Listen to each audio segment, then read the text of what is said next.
সফলতা একদিনে আসে না। সবকিছুর পিছনে দৌড়ানো বন্ধ করুন আজই, অথবা যে কারণে আপনি এগোতে পারছেন না, সবকিছুই পিছনে দৌড়ানো বন্ধ করুন। ভিডিও শুরুতে 10 সেকেন্ডেই বলে দিয়েছি কি করতে হয়। আপনি কি সবকিছু একসাথে পেতে চান? টাকা, সুখ, সম্মান, সফলতা সব, কিন্তু কিছুই ঠিক মতো আসছে না। আজ আমি আপনাকে বলবো কেন সবকিছু পিছনে দৌড়ানো বন্ধ করা দরকার। মূলত আমরা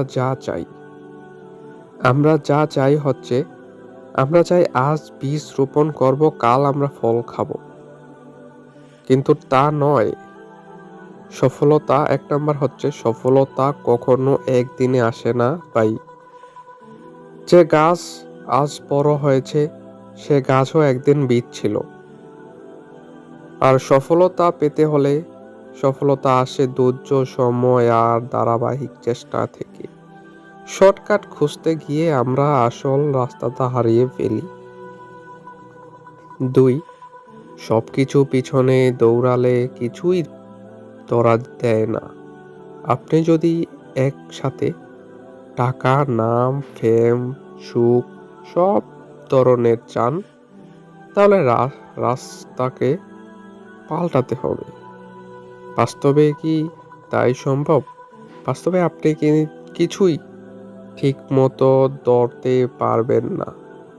একটি লক্ষ্য ঠিক করুন, একটা রাস্তা বেছে নিন, আর বাকিটা আল্লাহর উপর ছেড়ে দিন। 3 নাম্বার হচ্ছে, ধৈর্যই আসল শক্তি। রাসূল সাল্লাল্লাহু আলাইহি ওয়াসাল্লাম বলেছেন, ধৈর্যের সাথে সফলতা আছে।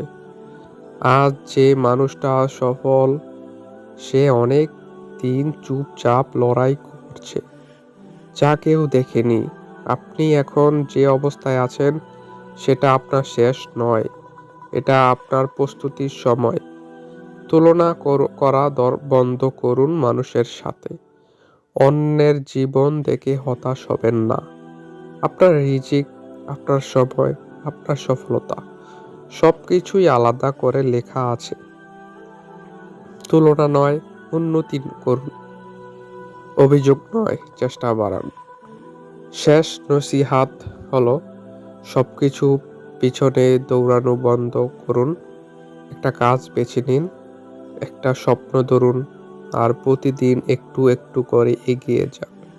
ইনশাল্লাহ সফলতা নিজেই আপনার দরজায় এসে কড়া নাড়বে।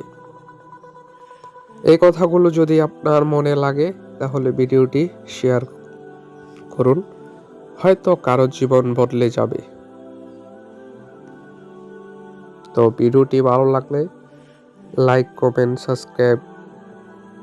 যদি ফেসবুক থেকে দেখে থাকেন, তাহলে ফলো দিয়ে পাশে থাকবেন। ধন্যবাদ। আসসালামু আলাইকুম। ভালো থাকবেন। জাযাকাল্লাহু খাইরান।